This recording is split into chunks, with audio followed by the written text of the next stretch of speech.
नमस्कार, मनी गुरु की इस खास पेशकश में आप सभी का स्वागत है। मैं हूं स्वाति रायना। आज है वर्ल्ड फाइनेंशियल प्लानिंग डे और हम बताएंगे आपको कि फाइनेंशियल प्लानिंग का सही तरीका क्या है और इसकी अहमियत क्या है।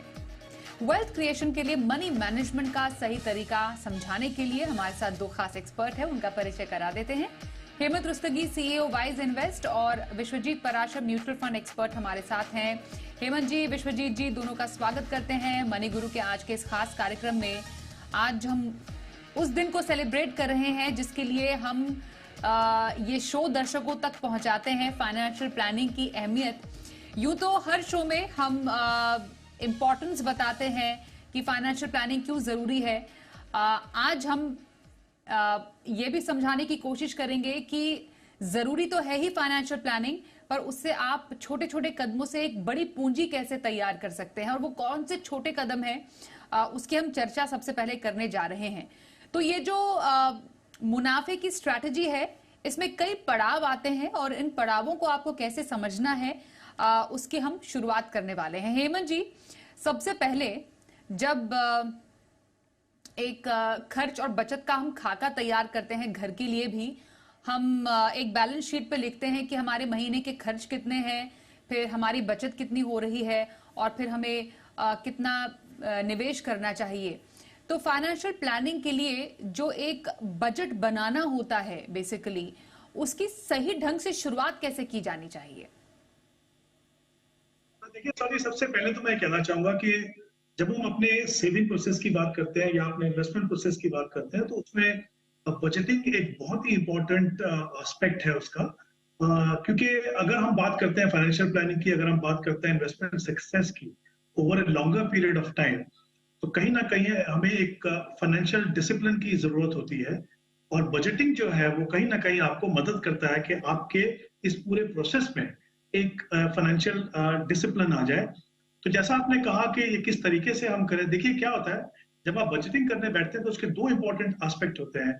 एक तो ये कि आपका ध्यान रहता है कि आपकी इनकम कितनी है, आप रेगुलरली देखते हैं कि आपकी जो एक्सपेंसेस है वो क्या है, आपके जो स्पेंडिंग पैटर्न जो है वो कैसा है। और जब आप उसको क्लोजली देखते हैं, पहली बात तो आपको पता चलता है कि कौन से ऐसे एक्सपेंसेस हैं जो शायद अननेसेसरी है, कौन से एक्सपेंसेस है जहां पे हम कम कर सकते हैं, कौन से ऐसे हैं जिनको हम अवॉइड कर सकते हैं। तो जैसा मैंने कहा कि ये बहुत ही इंपॉर्टेंट है क्योंकि ये एक डिसिप्लिन लेके आता है। दूसरा एस्पेक्ट इसका ये है कि जब हम जैसे हम फाइनेंशियल प्लानिंग की अगर हम बात कर रहे हैं तो उसमें होता है गोल बेस्ड इन्वेस्टमेंट प्रोसेस आप फॉलो करते हैं, राइट। आप अपने गोल्स को डिफाइन करते हैं, फिर एक टारगेट बनाते हैं, फिर आप देखते हैं कि कितना पैसा आपको उन गोल्स को अचीव करने के लिए इन्वेस्ट करने की जरूरत है। तो आपके पास जब एक नंबर आता है, फिर आप जाते हैं अपने बजट को देखते हैं कि कितना पैसा मुझे हर महीने चाहिए, कितना पैसा मैं सेव कर सकता हूँ इस समय पे, दोनों में क्या गैप है, अगर गैप है तो उस गैप को कैसे कम किया जाए। तो जैसा मैंने कहा कि वो बजटिंग जो है आपके एक्सपेंसेस को आपकी विद इन लिमिट रखता है। हालांकि इसमें कुछ थंब रूल भी रहते हैं, लेकिन मेरा हमेशा ये मानना है कि आप अपनी जरूरत के हिसाब से जाएं। और दूसरी बात क्या है, बजटिंग का सबसे इंपॉर्टेंट फायदा स्वाति ये होता है कि आप अपने फैमिली मेंबर्स को भी इसमें इन्वॉल्व कर सकते हैं, तो सब लोग फाइनेंशियली रिस्पॉन्सिबल बनते हैं। दूसरी बात, आपका जो गैप है, अगर कोई गैप है तो आपको पता है कि over a period of time मुझे उस गैप को कम करना है, और वो बजटिंग ही एक ऐसा एस्पेक्ट है जो आपको उसको पूरा करने में मदद करता है।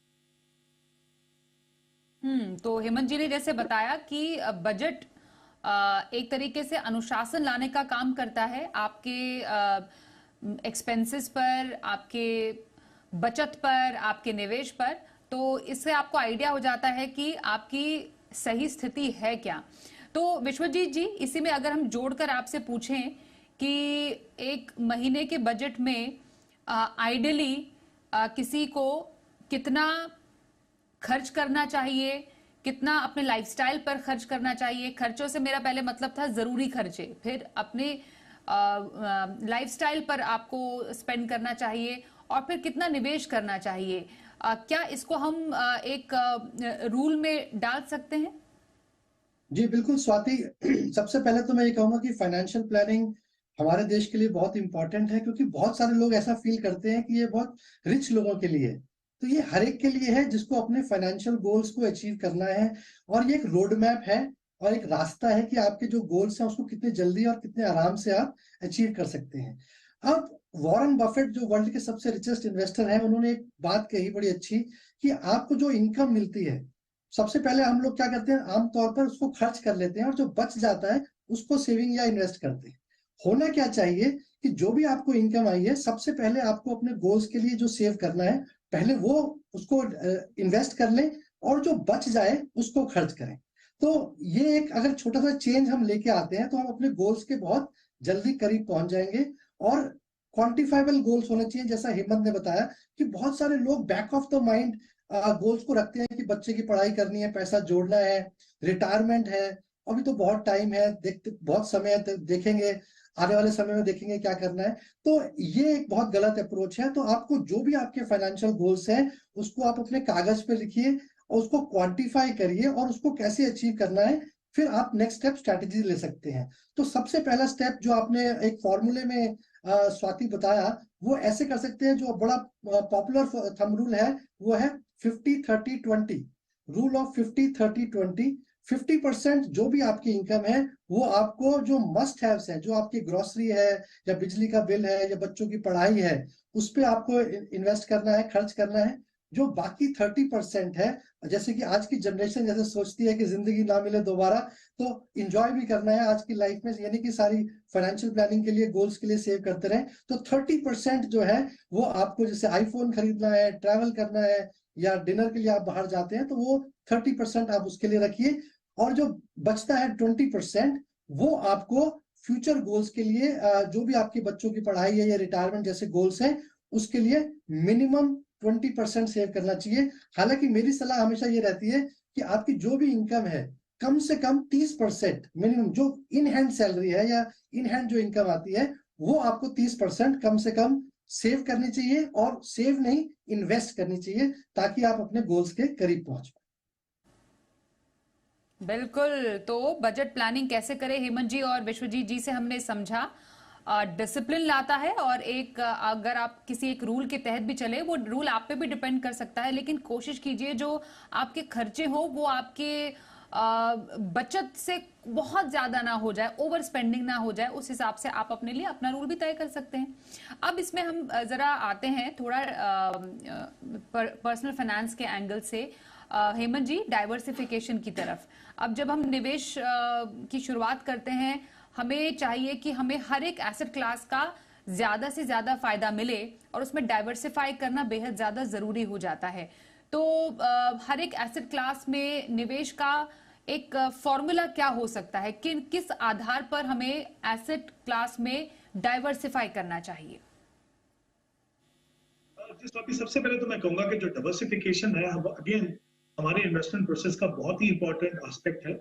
क्योंकि अगर आप चाहते हैं कि लॉन्ग टर्म में आपको इन्वेस्टमेंट सक्सेस जो मिले वो कंसिस्टेंट हो और आपके गोल्स अगर पूरे हों, तो आपको एक चीज इंश्योर करनी पड़ेगी कि आपके पोर्टफोलियो के अंदर रिस्क और रिवॉर्ड के बीच में जो सही बैलेंस हो वो होना चाहिए। या हम कह सकते हैं दूसरे तरीके से कि जो आपके रिस्क एडजस्टेड रिटर्न है उसको आप कैसे सुधारें। तो आई थिंक उसके अंदर ये जो डाइवर्सिफिकेशन है ये बहुत ही इंपॉर्टेंट रोल प्ले करता है। इसके दो एस्पेक्ट है अगेन इंपॉर्टेंट। उससे पहले कि हम बात करें वो कैसे उसको करना है, एक तो होता है एसेट एलोकेशन, जहां से आपके पोर्टफोलियो में डाइवर्सिफिकेशन मिलता है। एसेट एलोकेशन का मतलब यह है कि आप अपनी इन्वेस्टमेंट को डिफरेंट एसेट क्लासेस में बांटते हैं, इक्विटी, डेट, या फिर गोल्ड, या फिर रियल एस्टेट। बट अगर हम फाइनेंशियल एसेट्स की बात करें तो जनरली हम बात कर सकते हैं इक्विटी और डेट, या फिर जो पेपर गोल्ड हो उसकी हम बात कर सकते हैं। तो एक तो एसेट एलोकेशन के हिसाब से। दूसरा, with in asset class diversification होनी चाहिए। जैसे अगर हम इक्विटी में इन्वेस्ट करें तो इक्विटी के 3 सेगमेंट हैं, large cap, mid cap, small cap. तीनों के बीच में इस तरह का एलोकेशन होना चाहिए कि वो प्रॉपर डाइवर्सिफिकेशन हो। स्पेशली ये ध्यान रखते हुए कि इक्विटी खुद से एक काफी एग्रेसिव एसेट क्लास है, तो अपने पोर्टफोलियो को बहुत ज्यादा एग्रेसिव आपको नहीं बनाना है। तो इसीलिए हम कहते हैं हमेशा कि मेरा ये मानना है कि म्यूचुअल फंड जो है वो बहुत ही अच्छी इन्वेस्टमेंट व्हीकल है। इसलिए है क्योंकि बाय नेचर वो एक डाइवर्सिफाइड व्हीकल है।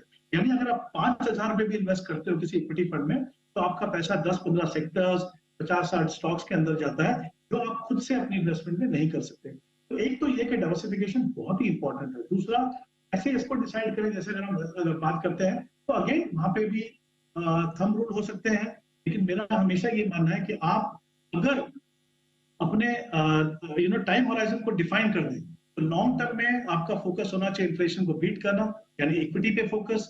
मीडियम टर्म में आपको ग्रोथ भी चाहिए, आपको थोड़ी सेफ्टी भी चाहिए, तो हाइब्रिड तरह का पोर्टफोलियो। और शॉर्ट टर्म में आपकी प्रायोरिटी होनी चाहिए कैपिटल सेफ्टी, तो फिर वहां पे आप बेट करेंगे। तो मुझे लगता है ये जब आप प्रोसेस फॉलो करते हो तो ऑटोमेटिकली आपके पोर्टफोलियो में डाइवर्सिफिकेशन होगा। दूसरा, सही इन्वेस्टमेंट ऑप्शन चुनिए जैसे म्यूचुअल फंड, तो आपको जो विद इन एसेट क्लास जो डाइवर्सिफिकेशन मिल रहा है वो भी मिलेगा। बिल्कुल। तो डाइवर्सिफिकेशन सिर्फ एक एंगल से नहीं बल्कि मल्टीपल एंगल से आपको देखने की जरूरत है, जैसा बताया भी हेमंत जी ने कि within asset class, within category, इन तमाम जगहों से आपको एसेट एलोकेशन समझने की जरूरत है, तब आप उस पर डाइवर्सिफाई कर सकते हैं। तो ऐसे में विश्वजीत जी, अगर हम दो एसेट क्लास को ही ले यहाँ पर, इक्विटी और डेट, क्योंकि ये इनका आपस में कम कोरिलेशन होता है और जरूरी है कि एक ही तरीके के एसेट क्लास में ओवर डाइवर्सिफाई ना कर लेना, क्योंकि जब बाजार चेंज होगा तो वो एक जैसे बिहेव करने वाले एसेट क्लास तो पोर्टफोलियो में उसी तरीके का आपको रिएक्शन भी देंगे। इसलिए इक्विटी डेट का जो मिक्स या जिसको हम रेशो कहते हैं पोर्टफोलियो में होना चाहिए, और वो कैसे पता करें कि सही मिक्स क्या हो इक्विटी टू डेट का? बिल्कुल स्वाति जी, मैं ये कहना चाहूंगा कि जो एसेट एलोकेशन है वो इस जस्ट लाइक अ बैलेंस थाली, जो आपको सब कुछ चाहिए, खाने में चावल भी चाहिए, रोटी भी चाहिए, और इसके ऐसे ही आपकी बॉडी को कैल्शियम भी चाहिए, प्रोटीन भी चाहिए। तो एसेट एलोकेशन का सबसे बड़ा लाभ ये है कि आप, जो फेमस कोट भी है, do not put all your eggs in one basket. क्योंकि यही जो रिस्क है कि अगर आपने, कुछ लोग ऐसा करते हैं कि सारा पैसा क्रिप्टो में डाल देते हैं या सारा शेयर्स में डाल देते हैं। तो डाइवर्सिफिकेशन का केवल बड़ा एडवांटेज यही है कि कोई भी एसेट क्लास रिस्की हो सकती है और वो हमेशा टॉप पे नहीं रहती।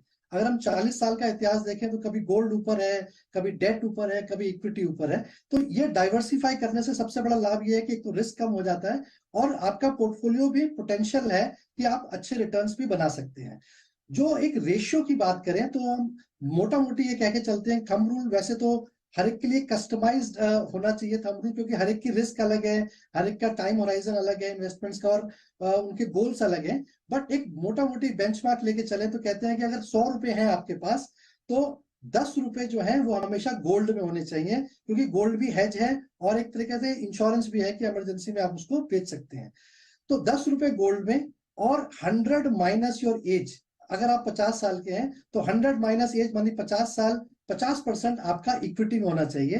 तो 50% इक्विटी में हो गया, 10% गोल्ड में हो गया, जो बाकी 40% है वो डेट में होना चाहिए, जिससे कि स्टेबिलिटी आए आपके पोर्टफोलियो में और एक फिक्स रिटर्न्स भी आपको मिलते रहे। तो इक्विटी से आप ग्रोथ लेके आते हैं, इन्फ्लेशन को बीट करते हैं और एक वेल्थ क्रिएशन की तरफ मूव करते हैं। वहीं आपको डेट से एक स्टेबिलिटी मिल जाती है, तो ओवरऑल पोर्टफोलियो डाइवर्सिफाई भी हो जाता है और रिस्क भी कम हो जाता है, और जो रिटर्न्स के पोटेंशियल है वो भी काफी बढ़ जाते हैं। ये आपने बिल्कुल सही बोला कि इक्विटी और टू डेट का रेशो क्या होना चाहिए, और उसके अलावा अपने पोर्टफोलियो में थोड़ा गोल्ड भी आपको चमक के लिए और महंगाई को मात देने के लिए ये भी जरूरी है। तो इस प्रकार से आप सही एसेट एलोकेशन कर सकते हैं विद इन कैटेगरी। अब जब एक बार निवेश की शुरुआत हो जाती है हेमंत जी, तो लोग एसआईपी करते हैं, खुश हो जाते हैं कि चलिए हमने शुरुआत कर दी, अब हमारा काम खत्म, अब बस वेट करना है कि हम अच्छा रिटर्न कब मिले। लेकिन जैसे जैसे इनकम बढ़ेगी वैसे वैसे तो आपको अपने निवेश को बढ़ाना भी तो है। तो स्टेप अप एसआईपी, ये कॉन्सेप्ट कितना इंपॉर्टेंट है सर? मुझे लगता है बहुत ही इंपॉर्टेंट एस्पेक्ट है। जैसे हमने शुरुआत में भी बात की कि आपके इन्वेस्टमेंट प्रोसेस में जो सेविंग और इन्वेस्टमेंट दोनों के अंदर वो डिसिप्लिन होना जरूरी है। और हमने ये भी कहा कि किस तरीके से आप डिसाइड करें कि कितना पैसा आप इन्वेस्ट करें, कितना पैसा आप स्पेंड करें। तो आई थिंक कहीं ना कहीं जैसे जैसे आपकी इनकम बढ़ती है, तो ऐसा नहीं है कि आपको सिर्फ शुरुआत में वो डिसिप्लिन चाहिए। इन्वेस्टिंग एक प्रोसेस है, जो शुरुआत होती है जब आप शुरू करते हैं इन्वेस्ट करना, और खत्म होती है जब आपका एक पर्टिकुलर गोल खत्म, जब आप कंप्लीट करते हो उसको। तो कहीं ना कहीं हमें समझने की जरूरत है कि ये डिसिप्लिन जो है ये हमेशा रहना चाहिए। इसका मतलब ये है कि जैसे जैसे आपकी इनकम बढ़ती है, हर साल अगर आपकी इनकम बढ़ती है, उसका कुछ हिस्सा डेफिनेटली आपके इन्वेस्टमेंट में जाना चाहिए। नहीं तो over a period of time जो आपकी इनकम या आपकी जो कैपेसिटी बढ़ती है इन्वेस्ट करने की, उसको आपको फायदा नहीं होता है। तो ये स्टेप अप एसआईपी बहुत ही इंपॉर्टेंट चीज है। दूसरी सबसे इंपॉर्टेंट फायदा इसका ये है कि जब आप स्टेप अप एसआईपी करते हो, यानी आप हर साल अपनी एसआईपी के अमाउंट को बढ़ाते हो, और जैसा कि हम जानते हैं कि सबसे बड़ा फायदा लॉन्ग टर्म में पावर ऑफ कंपाउंडिंग का होता है, तो इसमें काफी सिग्निफिकेंट डिफरेंस आता है। तो जैसे हम एग्जांपल अगर हम ले लें यहाँ पे, मान लीजिए अगर आप 20,000 रुपए की एसआईपी करते हैं 20 साल के लिए, 12% का हम रिटर्न मान के चलें तो करीब करीब आपका 2 करोड़ का कॉर्पस बनेगा। लेकिन अगर आप स्टेप अप एसआईपी करते हैं, यानी आप 10% से अपनी इन्वेस्टमेंट को हर साल बढ़ाते हैं, तो ये जो कॉर्पस है आपका बढ़ के 4 करोड़ हो। तो जैसे हम देख सकते हैं कि अगर आप डिसिप्लिन रखें, सही एसेट क्लास चुने, अपने इन्वेस्टमेंट अमाउंट को बढ़ाते रहें डिसिप्लिन तरीके से, तो जैसा मैंने पहले भी कहा था कि पावर ऑफ कंपाउंडिंग से उसमें सिग्निफिकेंट डिफरेंस होगा कि कितना बड़ा आप कॉर्पस बना पाएंगे। तो बहुत ही इंपॉर्टेंट है मुझे लगता है स्टेप अप एसआईपी। और ऐसा दूसरी इंपॉर्टेंट एस्पेक्ट इसका ये भी है कि देखिए, हम जब गोल बनाते हैं शुरुआत में, कभी कभी असेस करना मुश्किल होता है कि कितना पैसा हमको चाहिए। तो इसलिए इंपॉर्टेंट है कि जैसे जैसे आपकी इनकम बढ़े, वैसे वैसे अपने आप गोल को भी रिवाइज करते रहें। और अगर रिवाइज किए गोल को आपको अचीव करना है तो बहुत ही इंपॉर्टेंट है कि आप अपनी एसआईपी के अमाउंट को बढ़ाते रहे। तो स्टेप अप एसआईपी बहुत ही इंपॉर्टेंट है किसी भी इन्वेस्टर के लिए, लॉन्ग टर्म इन्वेस्टमेंट सक्सेस के लिए। तो ना सिर्फ सिप करो बल्कि स्टेप अप सिप भी करो, मतलब एसआईपी को बढ़ाना हर साल जरूरी है। लगभग कम से कम तो 10% से एसआईपी आपकी बढ़नी ही चाहिए। एक ब्रेक के लिए रुकते हैं। ब्रेक के बाद आपके इन्वेस्टमेंट पोर्टफोलियो से जुड़े हुए कुछ और पहलुओं पर चर्चा करेंगे। ना सिर्फ निवेश बल्कि इंश्योरेंस भी जरूरी है, इमरजेंसी प्लानिंग भी करना बेहद इंपॉर्टेंट है। इन पहलुओं पर भी चर्चा थोड़ी देर में।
तो कैसे कमाए मुनाफा, वेल्थ क्रिएशन का सही तरीका क्या है, फाइनेंशियल प्लानिंग के छोटे छोटे कदमों से आप कैसे अपने निवेश की जर्नी को और भी बेहतर बना सकते हैं, इस पर चल रही है खास चर्चा हेमंत उस्तगी और विश्वजीत पराशर से।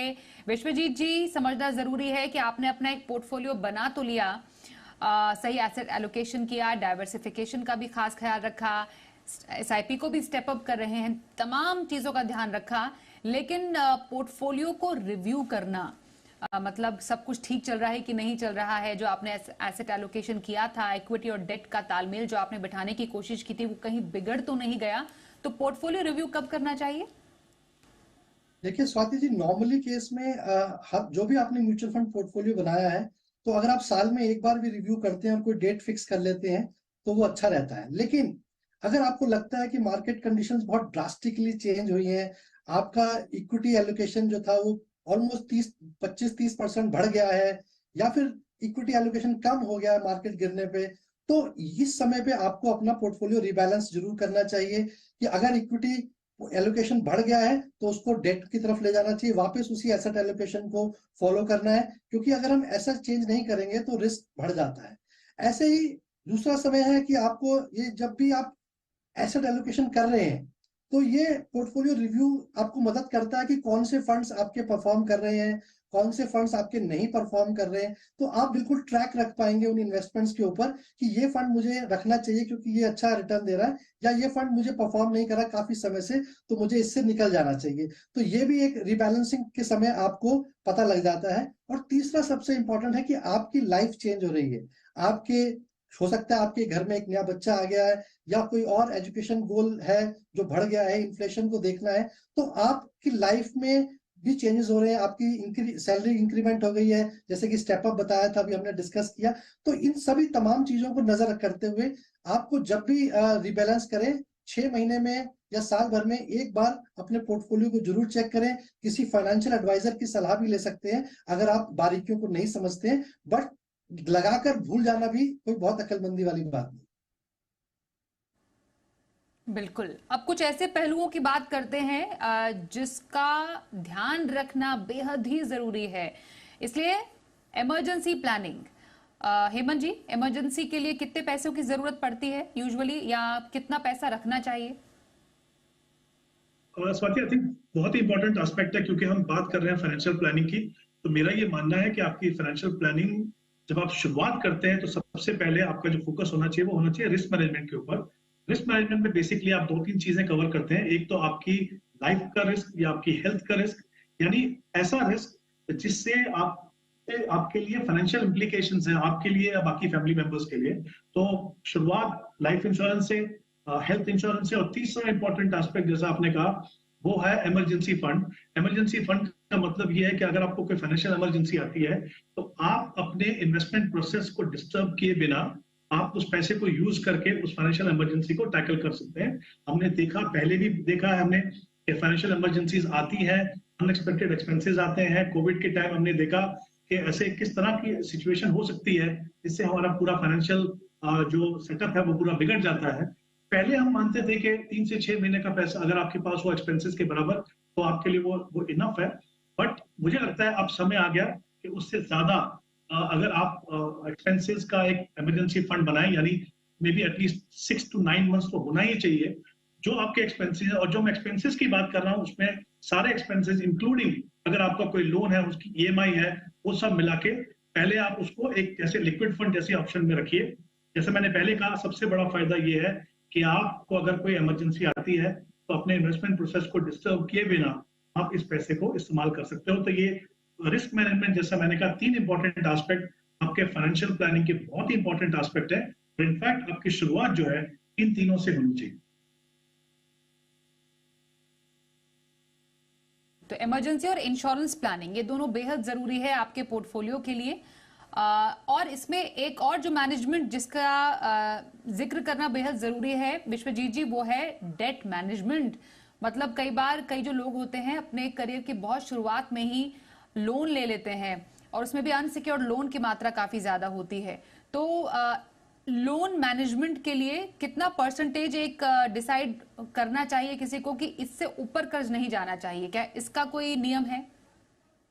जी बिल्कुल स्वाति जी, मेरे हिसाब से अगर आपकी इनकम 100 रुपए है तो 30% से ज्यादा आपका किसी भी तरीके का कोई लोन नहीं होना चाहिए, चाहे वो होम लोन है या पर्सनल लोन है। होम लोन फिर भी हम अच्छा मानते हैं क्योंकि एटलीस्ट आप एक एसेट्स क्रिएट कर रहे हैं, लेकिन पर्सनल लोन और बाकी तरीके के लोन्स तो आपको बिल्कुल डेट ट्रैप की तरफ ले जाएंगे। ना आप सेविंग कर पाएंगे, ना आप अपने फाइनेंशियल गोल्स को अचीव कर पाएंगे। तो आपको अपने खर्चों पे बिल्कुल ट्रैक रखना चाहिए। 30% से ज्यादा कतई भी आपको कोई भी ईएमआई या लोन नहीं लेना चाहिए, नहीं तो आपका सारा फाइनेंशियल प्लान बिगड़ सकता है और आप एक और कर्जे में पड़ जाएंगे, क्योंकि उस लोन को पूरा करने के लिए आप और लोन लेंगे जिससे बाहर निकलना बहुत मुश्किल है। तो मेरे हिसाब से अपनी उसी हिसाब से करना चाहिए स्पेंड कि 30% से ज्यादा आप कतई भी कोई भी लोन ना लें। तो आपकी ईएमआई कम से कम 30 से 35% से ज्यादा आपके मंथली सैलरी की कोशिश कीजिए ना ही हो, क्योंकि तब बजट जो है बिगड़ जाता है। अब ये बहुत इंपॉर्टेंट पॉइंट है जिसको हम डिस्कस करने वाले हैं, वो ये है कि अब तो आजकल जमाना, क्योंकि अब इतना डिजिटल हो रहा है, हर किसी को लगता है कि वो खुद से अपने दम पर निवेश कर सकते हैं। लेकिन आप दोनों हमारे जो एक्सपर्ट्स हैं वो बेहतर ढंग से बता पाएंगे हमें कि फाइनेंशियल सलाहकार क्यों इंपॉर्टेंट है। हेमंत जी, आपसे शुरुआत करते हैं। देखिए स्वाति, फाइनेंशियल सलाहकार इसलिए इंपॉर्टेंट है, हमने बात की फाइनेंशियल प्लानिंग की, इसका मतलब क्या है कि हमारे जो भी एस्पिरेशंस हैं, हमारे जो भी ड्रीम्स हैं, हमारे खुद के लिए और बाकी जो फैमिली मेंबर्स की, वो सब डिपेंड करता है कि हमारी इन्वेस्टमेंट प्रोसेस कितना सक्सेसफुल है। यानी हमने जो गोल डिफाइन किया हम उसको कैसे पूरा कर पाएंगे, क्या हमारा वो प्रोसेस सही है, क्या हम ट्रैक पे हैं, क्या हम बहुत ज्यादा रिस्क तो नहीं ले रहे। तो कहीं ना कहीं देखिए कुछ ऐसे स्टेप्स होते हैं जहां पे आपको मदद चाहिए होती है, हैंड होल्डिंग की जरूरत होती है, और कुछ चीजें ऐसी हैं जो आप क्वांटिफाई नहीं कर पाते हैं। मान लीजिए मार्केट में वॉलेटिलिटी है, आपको डर लग रहा है, आपने सडनली बदलाव कर दिया, तो उससे आप फाइनेंशियल फ्यूचर पे बहुत फर्क पड़ेगा। हैंड होल्डिंग, गाइडेंस की हमेशा जरूरत होती है। अगर आप ऐसे निवेशक हैं, आपको लगता है कि आप सारे डिसीजन खुद से ले सकते हैं, आपको लगता है कि आपका इन्वेस्टमेंट प्रोसेस ठीक से कंट्रोल में रहेगा, वो चाहे आप चाहिए तो डायरेक्टली इन्वेस्ट कर सकते हैं, और अदरवाइज मुझे लगता है एक कोच, एक गाइड या एक फाइनेंशियल एडवाइजर या कोई भी आपके लिए प्रोफेशनल, उसकी मदद लीजिए, ताकि जैसा मैंने कहा आपके जो सपने हैं अपने लिए और अपने परिवार के लिए, वो पूरे आप कर सकें। ये बहुत ही इंपॉर्टेंट एस्पेक्ट। और एक सही फाइनेंशियल सलाहकार को कैसे पहचान सकते हैं विश्वजीत जी? हमारे प्लेटफॉर्म पर जो आते हैं वो तो आप सब जाने माने फाइनेंशियल एक्सपर्ट्स हैं ही, लेकिन आजकल तो फाइनेंशियल एक्सपर्ट्स हर एक कोने में मिल जाते हैं, हर एक साइट में मिल जाते हैं, हर एक सोशल मीडिया पर कोई ना कोई ज्ञान तो बटोर ही रहा होता है। तो सही फाइनेंशियल सलाहकार की पहचान कैसे की जाती है? बिल्कुल स्वाति जी, पहले मैं 2 बात और बताना चाहूंगा कि जब आप कोई किसी लीगल केस में फंस जाते हैं, तो क्या आप खुद वकील बन जाते हैं? या कभी आप जब बीमार हो जाते हैं, तो क्या आप खुद डॉक्टर बन जाते हैं? तो जब आपकी इन्वेस्टमेंट्स है, तो वो आप खुद कैसे शुरू कर देते हैं, जब आप उसकी बारीकियों को समझते नहीं? तो एक जो फाइनेंशियल सलाहकार है, वो आपको अच्छे प्रोडक्ट्स तो चूज़ करके देता ही है, क्योंकि 1500 म्यूचुअल फंड स्कीम्स हैं, तो आप उसमें से कैसे चुनाव करेंगे, कौन-सी अच्छी है, कौन-सी नहीं है? तो एक सलाहकार का काम ये भी है कि आपको अच्छे फंड्स तो दे ही दे, लेकिन वो आपके इन्वेस्टमेंट बिहेवियर को भी ट्रैक करता है। जब मार्केट डाउन होती है, तो आप एकदम से विथड्रॉ कर लेते हैं अपनी एसआईपी, तो वो आपको एडवाइस करेगा कि नहीं, अभी आपको कंटिन्यू करना चाहिए, क्योंकि म्यूचुअल फंड तो लॉन्ग टर्म के लिए है और वेल्थ क्रिएशन के लिए है। अच्छे फाइनेंशियल सलाहकार का आप ट्रैक रिकॉर्ड चेक कर सकते हैं, क्या वो उसने सर्टिफाइड फाइनेंशियल प्लानिंग जैसे कोर्स किए हुए हैं, कितने सालों से वो इस बिजनेस में है, क्या उसको लोग रिकमेंड करते हैं, क्या उसके नाम से जब उसके क्लाइंट से बात करो तो आपको पता लगेगा कि वो उसको लोग रिकमेंड कर रहे हैं या नहीं कर रहे हैं, या उसके जो पोर्टफोलियो कितने सारे क्लाइंट्स हैं जो जिनको वो मैनेज कर रहा है। और ये सब तमाम चीजों को आप अगर देखेंगे, उनकी नॉलेज को देखेंगे, एक्सपीरियंस को देखेंगे, तो आपको समझ में आएगा कि एक अच्छा सलाहकार जो है वो आपके लाइफ की पूरी फाइनेंशियल प्लान को बहुत बेहतरीन कर सकता है और पूरे चेंज कर सकता है, आपको बहुत जल्दी आपके गोल्स की तरफ करीब ले जा सकता है। बिल्कुल, तो निवेश की शुरुआत करें, लेकिन एक फाइनेंशियल सलाहकार की मदद से आप अपने सही फैसले ले सकते हैं। ये समझना सभी के लिए बेहद जरूरी है। बहुत धन्यवाद हेमंत जी आपका, विश्वजीत जी आपका भी हमारे साथ इस चर्चा में शामिल होने के लिए। रुकते हैं एक ब्रेक के लिए, देखते रहिए जी बिजनेस।